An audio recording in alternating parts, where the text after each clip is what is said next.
the man responsible for the biggest intelligence leak in U.S. history by exposing the mass surveillance activities of the National Security Agency. Wanted for espionage in the United States. He continues to live in exile in Moscow. And now he's the focus of a major new film.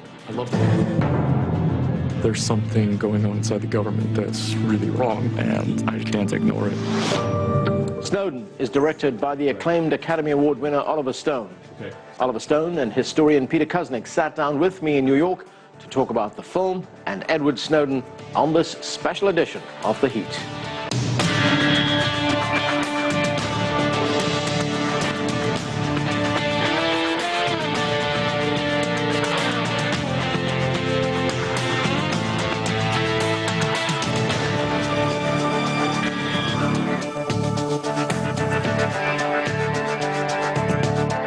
Peter Kuznick, welcome back to the show. Oliver, congratulations on the release of Snowden.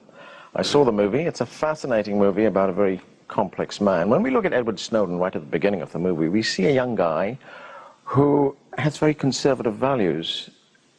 What do you think drove him from being this CIA worker, from being this worker for the National Security Agency, to becoming the man who leaked probably the biggest trove of documents, classified documents in U.S. history? His father, his grandfather were military people, FBI also. They were serious. This is the average American outlook. This is what dominates our media. This is the way to serve your country, especially from the South. He was from North Carolina, and he worked his way at the age of 21, 22, after the military, into the CIA. No high school education. So he wanted to serve after 9/11. He felt strongly about the Iraq War, was correct. He was, I would say, though, more libertarian in his views, you know, in his early stages. Then he met his girlfriend, it becomes a 9-year relationship. And in the course of those 9 years, he goes to various posts like Geneva, then he goes to Japan, and ultimately to Hawaii, where he sees things that are shocking to him, shocking in its blithe disregard for the Constitution. I suppose as a fundamentalist, he's a Constitution. He believes highly in the Constitution. And when his loyalty is to that, it's an interesting idea, by the way, but not to the NSA. In other words, he pledged loyalty to the Constitution, and legally he is correct. When your boss is breaking the law constantly, and he sees it in a mass surveillance way, global system that no one really believed it until it happened, until it came out. And they still don't believe it, because it's much worse than we think. It's much bigger than we think. Anyway, when he finds that out, plus the fact that his girlfriend has more liberal instincts than he has, plus the fact that he had epilepsy, he discovered the epilepsy at a time when he was very crucial. His tension level went way up in Maryland before he moved to Hawaii. And I think if we never know the origin of epilepsy, his mother had it, but it comes out all of a sudden. I think it's a spiritual sickness. It's a physical ailment, but it signifies a spiritual tension in him. I want to bring Peter in, but Oliver, let me ask you this. You have a reputation in your career as a movie director for taking on big issues, big names, you know, J.F. Kennedy, Nixon, the Vietnam War. This project, the Snowden project, you initially turned it down. Why is that? I don't want to get involved in chasing the news. I mean, that's your job. I mean, I can't. A movie takes a year, 2 years. It's a huge amount of money. It's an investment of that kind. You cannot chase the news because it changes all the time. The interpretations change. So my instincts were, no, I'd had too many things blow up in my face. You know, I tried to do a movie about the My Lai massacre. That was many years ago, but that even was too controversial. I tried to do a movie about King. Don't chase the news. In other words, find subjects you feel comfortable with, get to know them. I waited until Nixon died. He had died a year before. I'd heard that he didn't want the film to be made, but his family was very upset. But frankly, that's the only way you can go about something without being sued, without getting public pressure. However, in this case, the story is too important to walk away from. And after meeting him and going back, I met him 3 times before we committed to the screenplay. We decided to go the realistic route and do as good a screenplay as close to reality as we could. And then you met him several times during the making of the movie? I went back ultimately 9 times to Moscow. Peter, how significant is a movie like Snowden in this era that we're living in right now, where there is mass surveillance, where there is this massive amount of intelligence gathering? It's a frightening situation if you realize how pervasive this surveillance is, how little privacy we have left. And for somebody like Snowden to come on the scene and to reveal this at enormous personal risk, right? He didn't know if he was going to be shut down before he got a word of it out. He didn't know if he was going to be assassinated. He's threatened with spending most of his life in jail. So he took that risk because he believed so deeply that it was essential that the people understand the degree of surveillance. And the fact that Oliver can take this. Now, Oliver, I was listening because Oliver has some real insight into that process, because Oliver, in some ways, was like a young Snowden, much more conservative, joined the military, volunteered for combat in Vietnam, only person probably in the history of Yale to drop out of Yale to volunteer for combat in Vietnam. And then as he went through the process and started to learn more and see more of the world, his ideas began to change. Snowden goes through a similar kind of process in a shorter period of time when he's confronted with that reality. So the fact that Oliver, and uniquely, and probably only Oliver, could bring this to the screen to an audience of hundreds of millions, we hope, around the world, is a tremendous service. It's already changed the conversation. Right, and Oliver, the movie does tell us a lot about Snowden the man, Snowden the person, and all the emotions that he goes through as he is telling the world about these things that the United States government is doing. You did an interview with USA Today, the newspaper here in the United States, and you told them, and I'm quoting here, that this was a painfully difficult movie to make. Why was it difficult? Well, first of all, having the right information is because so little has been written about the National Security Agency. There's been 3 books by Jim Bamford, who I talked to extensively. There was some revelations from Bill Binney back in 2000 when he protested against what was going on, the mass eavesdropping. Then there was Thomas Drake affair, which was a very important affair, but it revealed to us that even a senior level officer of the NSA could not go through legal channels, because he was actually charged by the government with the things that he revealed. In other words, they went after him because of his revelations instead of airing those out in a general complaint. He went to court, his life was ruined, and charges were essentially dropped, except for 1 misdemeanor. Peter, there are those who have called Edward Snowden a traitor, and they make the argument that, yes, there is mass surveillance, but it has saved lives. We need this in the post-9/11 era. What do you say to them? I say that it's nonsense. First of all, they make these claims, how the mass surveillance has stopped all these terrorist attacks. First, they come out and say, well, they stopped 54 terrorist attacks, and we can prove it. Then people investigate, and they whittle it down and say, well, it stopped 12 terrorist attacks. Finally, they found out that they exposed the fact that somebody sent $8,500 to Somalia, and that's what they come up with. It's sort of like what happened with the torture report recently. You know, they claim that torture gave us all this incredible information, and then when they begin to actually investigate, scrutinize, they find that got nothing out of the torture. The same thing with the surveillance. So they do make that claim repeatedly, but we haven't seen any of the evidence to support that. Oliver, there is a scene in the movie where one character says, Americans are not concerned about security, they're concerned about freedom, they're concerned about security. The implication there being that you can't have both. I think that's a false equation, and it's used all the time, but I don't get it, because they're not providing them security. It's a bargain made with the devil. You don't want to make it. And furthermore, we didn't have any consent in it. We were just told that your life is more important than anything. It's for the public good. We are protecting your life. But in return, we have to be able to pull whatever liberties we feel are necessary. They don't even tell you how or what they're thinking. It was what Hitler did in 1933 when he came to power. Bill Binney's pointed that out. There was a we promise you security, but we need your loyalty,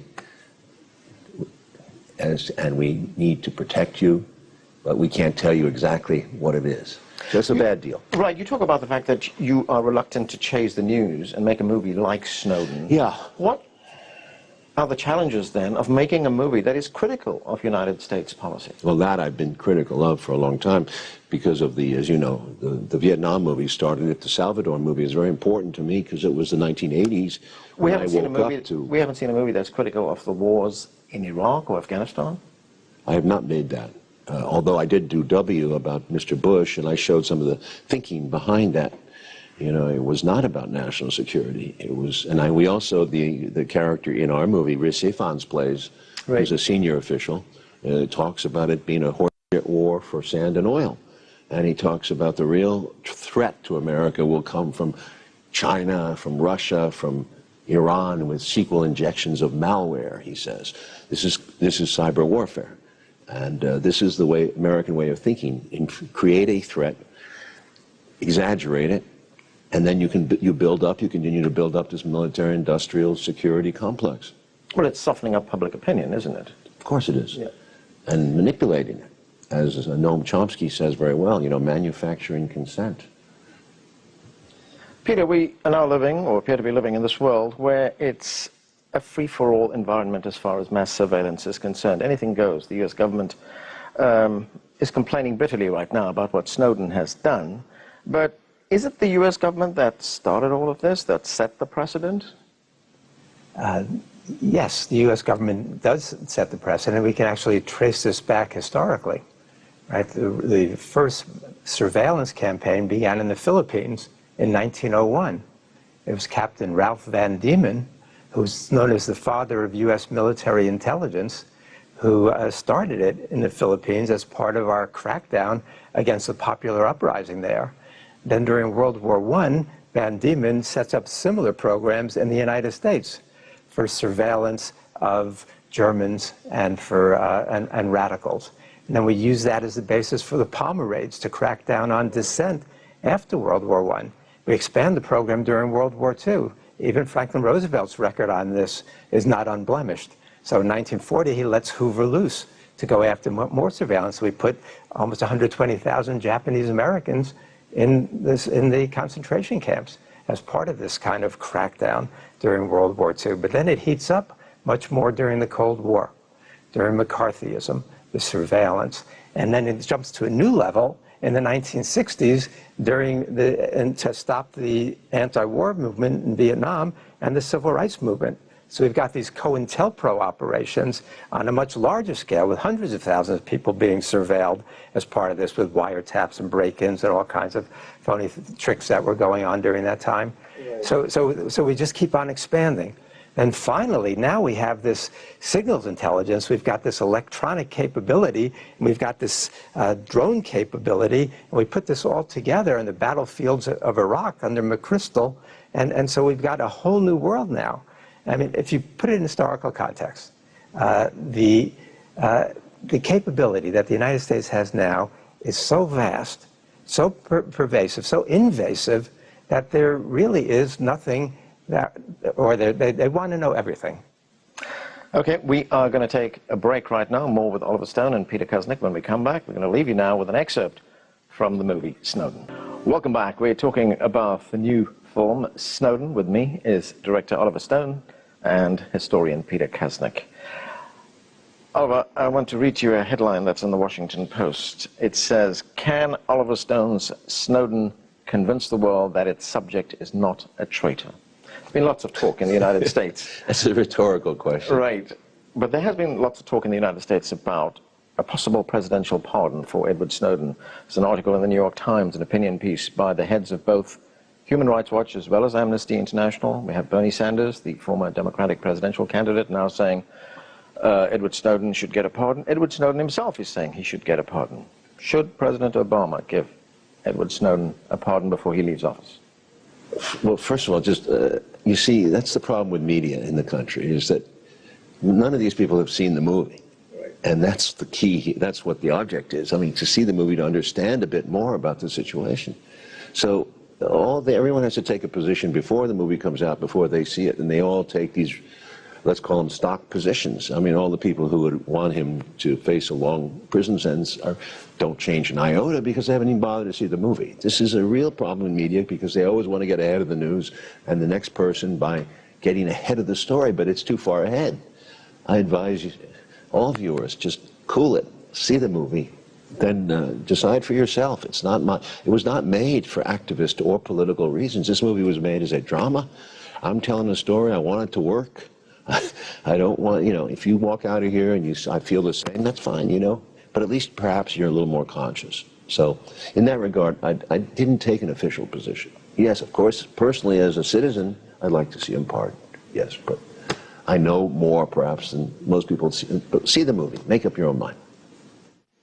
Peter, if there's no pardon now, what are the chances of Edward Snowden being pardoned by, let's say, a Hillary Clinton being president or Donald Trump being president? Not good. Not good. I think we've got a better chance under Obama than we do under Clinton or Trump. Obama at least claimed to be the transparency president. He said he was going to reverse many of the policies under Bush. What Obama's done, unfortunately, is double down on most of those policies, legitimize a lot of the things that we hated about the Bush presidency. So under all previous presidents, between 1917 and 2008, 3 people were prosecuted under the Espionage Act. Obama has now prosecuted 8 under the Espionage Act. So, but when we get to Trump and Clinton, the picture is even worse. Clinton has said that Snowden has to come back and face the music, stay on trial here. What she doesn't say is that he can't defend himself here. Under the Espionage Act, he cannot make a public interest defense. He cannot say that what he did was in the public interest. Eric Holder, the former Attorney General, says that that Snowden performed a public service. He even admits it now, but Snowden can't defend himself that way. It was a bit of a nuanced statement there from Eric Holder. He said Snowden performed a public service by creating this debate. Yes, yes. But he has, and even Obama's acknowledged that, right, that he's created this debate and that's been public service. Trump has called him a traitor. So I think we have a much better chance under Obama, a constitutional law professor who's a reasonable person, than we would, I think, under Clinton or Trump, unfortunately. Oliver, do you think Americans have any sense of the scale of intelligence gathering that is going on in this country right now? Or do you detect that there's too much complacency? There's just acceptance of what is happening. Yes, there is. They have no idea how deep this thing has gone. I mean, there's the money that we're spending on the security state is upwards of $50 billion. Most of it is civilian, goes to the civilian side, CIA and FBI and DEA. But no, this is serious violation, serious violation. And it's been called so by several judges, but several others have supported the state, so it goes back and forth. We haven't. People have not been informed, and that's not the purpose of all this thing. As Snowden said, we're not fighting terrorism, we're maintaining social and economic control of the world. Peter, we see in the movie that a number of U.S. laws are broken, that the U.S. Constitution is violated in many respects, but we have not seen prosecution. Well, when Obama took office, we were hoping he was going to prosecute Bush and Cheney and others for a long list of crimes, breaking America's laws, breaking international laws. And Obama said, we want to look forward, not look backward. And to not hold people accountable is very, very serious. It allows people to get away with things with impunity. And that's been the situation. And I think it's creates very, very dangerous precedent. And it's unfortunate that Obama has not been willing to actually confront people with their law breaking. Oliver, I want to get on to the U.S. election right now. We're right in the middle of these campaigns that are going on. What do you make of either Hillary Clinton presidency or Donald Trump presidency? I try to dial it out. I mean, frankly, neither candidate has addressed surveillance state, much less the issue of Ed Snowden. But this is the key.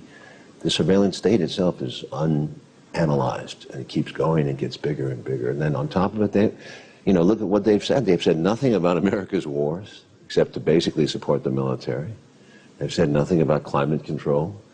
This is a debate that is frankly trivial. It's about personalities and shaming the other person, this, that. I'm not particularly interested. I think the problems will persist for us, and until we face them, we're avoiding.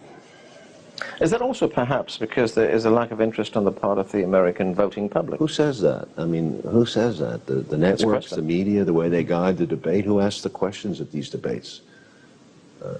I don't. The media is complicit in this, in the sense that they're fine with not disturbing the American public, because disturbing the American public is not good for advertising. Peter, what's your view on that? My view on the election is that we've got two terrible candidates. It's understandable why they're so unpopular and so mistrusted, but they're not equal in my mind. I see Hillary Clinton as very hawkish, very militaristic, a woman who has not been able to find a single war she can't embrace. But I still find her a more attractive choice than Donald Trump, who strikes me as completely irrational. I mean, I sort of the warmonger versus the madman. And in that situation, I'd rather have the warmonger's finger on the nuclear button than Donald Trump's finger on the nuclear button. He sometimes is right on certain issues, at least from my standpoint. I agree with him on some of the issues, but I don't trust that he's going to actually act in that way, because he's on all sides of all issues, depending on what the mood is and which day it is.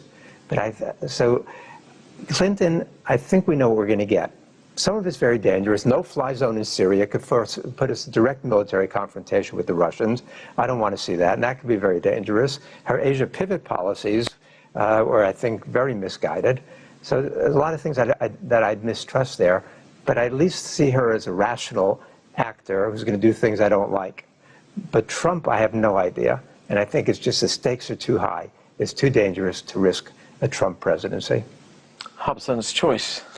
Oliver. That's a very well said. Hobson's was his choice. It was a wonderful movie by David Lean with Charles Lawton. Do you ever see it? That's right, I did. You have to choose between his daughters. Getting back to what we were talking about, Oliver, the Washington Post again reports that U.S. intelligence agencies are expanding their spying operations against Russia. It's bigger now than at any time since the Cold War. What is this likely to lead to? War. It's ugly. I worry about cyber warfare more than nuclear warfare. I think it was the new boundary we crossed at in 2007. We implemented a policy of offensive warfare against Iran with Israel. The Stuxnet virus did not work. Actually, it was picked up on. It went to other countries and it was discovered. And Iran rebuilt its centrifuges in 6 months, so it didn't solve anything. On the contrary, it announced to the world that we're engaging in a new offensive. It was somewhat similar, in a quiet way, to dropping the atomic bombs on Nagasaki and Hiroshima. And now we have Russia, which it's been dragged into the election campaign. Of course, Accusations. And there's no proof, and there's been none presented. On the contrary, some of the highest officials have said we can't jump to conclusions. Think about it. The Stuxnet virus, it took how many months to discover what it was? It was, I believe, I met one of the researchers. He said it took 7 months of work. It takes time, and cyber, that's what's dangerous. You make these wild accusations. Russia did it, so forth and so on. China, Iran. Next thing you know, the public is all heated up by the media. No one will know where the next war will start and how. No one will know who started it. Peter, where does it all go to from here? We see Russia being accused of hacking the computers of political parties here in the United States. That's the danger, is that there's so much misinformation out there. You've got a public that's being manipulated, and this demonization of Russia that's going on in the United States now is very, very dangerous and ill-advised. Putin is not Stalin. Putin is not Hitler, although he's been compared by Hillary Clinton. So Putin is just a Russian nationalist who thinks that Russia has legitimate national security interests. The United States denies that Russia has any legitimate national security interests. One of the things we show in Untold History is that the United States promised Gorbachev in 2000 that NATO would not expand one thumb's width to the east if we allowed the unification of Germany. And what do? We've now expanded 12 nations to the east. We've gone up to Russia's doorstep, and George Bush says Ukraine and Georgia are potential NATO candidates. So, or we push Russia with the EU deal in Ukraine. So we're pushing them up against the wall and thinking they're not going to respond, when of course they're going to respond in the ways that they understand and to defend their national interest. So I see this demonization of Putin and vilification of Russia as very dangerous, as Oliver said. You know, the risk of war is real at this point. Right. And Oliver, there are reports that your next project is going to be on Vladimir Putin. It's not a project in terms of a film. I've been working on a documentary. And in the vein of my other documentaries, just trying to show the American public and the world public, you know, if they are our enemy, let's talk. Let's see what they're about. We've been talking about mass surveillance. There are also the dangers of drone warfare, cyber warfare. Is there a danger here that this could become the new normal?